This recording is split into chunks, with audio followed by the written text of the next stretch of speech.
Welcome back. This is Art Appreciation, Chapter 14, Part 11, the beginning of the Northern Renaissance. The Renaissance did not take place only in Italy. In the early 1400s, a century after Giotto, but long after the birth of Michelangelo, it had also begun in Northern Europe. As in the Italian peninsula, growing cities made more powerful by trade altered the structure of society. The new wealthy courts in the Netherlands, Germany, France, and England became centers for art. Unlike Italy, however, the cultures of Northern Europe had flowered during the Middle Ages. The medieval era, for example, was the era of the great Gothic churches and stained glass windows in France. The beginning of the Northern Renaissance. Therefore, the difference between the medieval art and that of early Renaissance in the North is not as clear-cut as it was in Italy.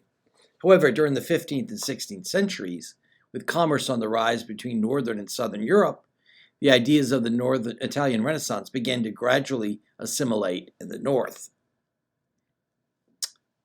Based in both Dijon, France, and Flanders, now Belgium, the courts of the Duke of Burgundy were two of the most significant artistic centers in the North by the end of the 14th century.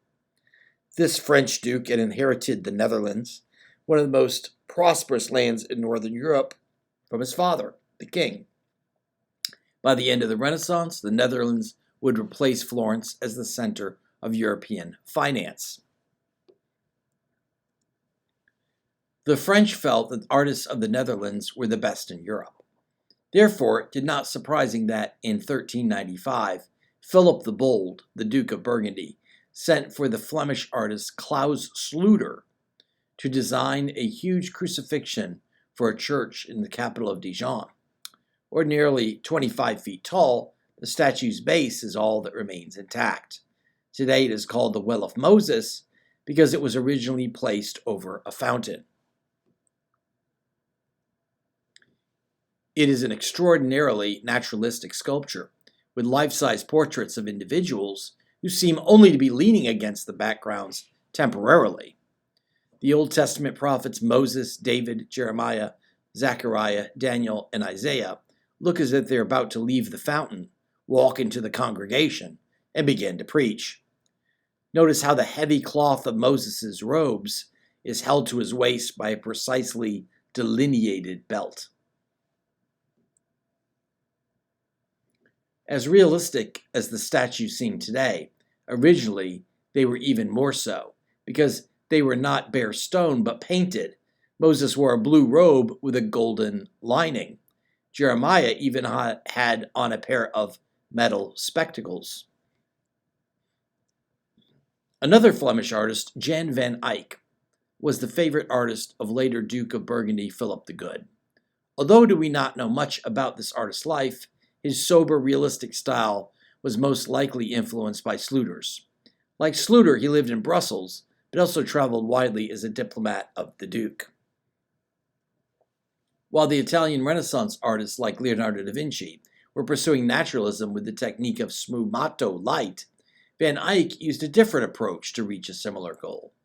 As seen in his Virgin with the Canon van der Pijl, Van Eyck used detail upon detail to carefully recreate nature.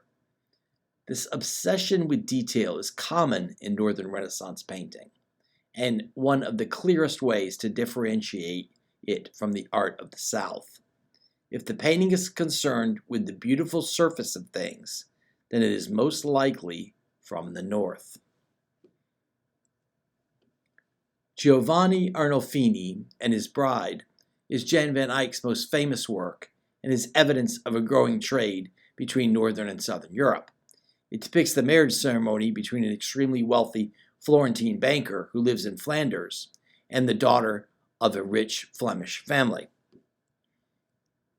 At this time, civil marriages versus church ceremonies were permitted as long as they were witnessed by a government official. Because the painter was an appointed official of the Duke, the painting served as both portrait and official document. On the back wall, between the bride and groom, is his elaborate signature. Jan van Eyck was here, 1434. Van Eyck's painting is a good example of secondary symbolism. Medieval artists loved to make symbolic puzzles out of pictures, and Van Eyck continued the practice. As part of his desire to give realism even greater meaning by making each detail meaningful. The dog, for example, symbolizes fidelity. Now you may wonder, how does this small dog represent fidelity? But if you own a small dog breed or have been around them, you'll notice that they suffer greatly from separation anxiety. And when you come home, if the dog's left at home, and you come home from work or whatever, school, that dog will go crazy and wants to get in your lap and be as close to you as possible. What he's saying in this painting is the same way that tiny dog reacts when you come home, hopefully the bride and groom will react that way to each other throughout their marriage. Now, there are also peaches ripening on the desk and window here, suggesting fertility, as do the ripe cherries on the tree outside the window. So, in the way that the sunlight hits the fruit and ripens it, may the groom ripen the bride, and she produce them some heirs. The chandelier has only one candle, the nuptial candle, carried during the ceremony by the tradition, blown out right before going to bed on the wedding night. The ceremony is not totally secular. The main participants have removed their shoes because it is sacred ground. The mirror, with tiny scenes of the Stations of the Cross around its edge, probably represents the eye of God witnessing the ceremony. In it, we can see the backs of the couple, as well as Van Eyck and his assistant. A rosary hangs to the side.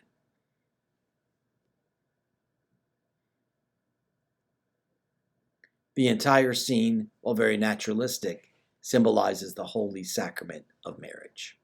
And that is the end of that part of the lecture.